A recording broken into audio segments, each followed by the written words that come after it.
मुझे फोन करने पाऊँ ना किस में करूँगा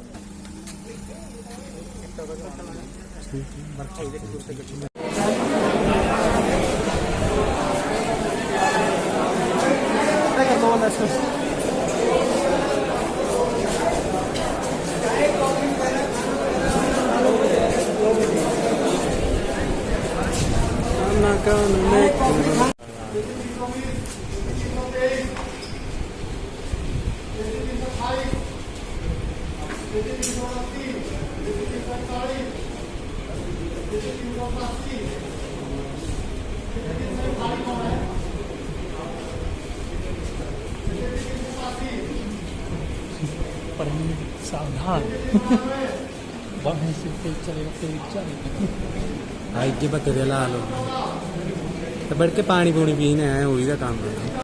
एंड स्टूडेंट्स ये रहा अंदर का सेटअप जहाँ पे आप टाइपिंग करोगे।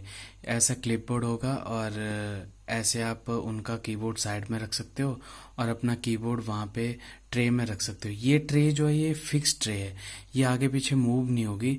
और अगर आप ट्रे पे रख के टाइपिंग करते हो तो वो ज़्यादा कंफर्टेबल होगा एज़ कम्पेयर टू टेबल पे रख के।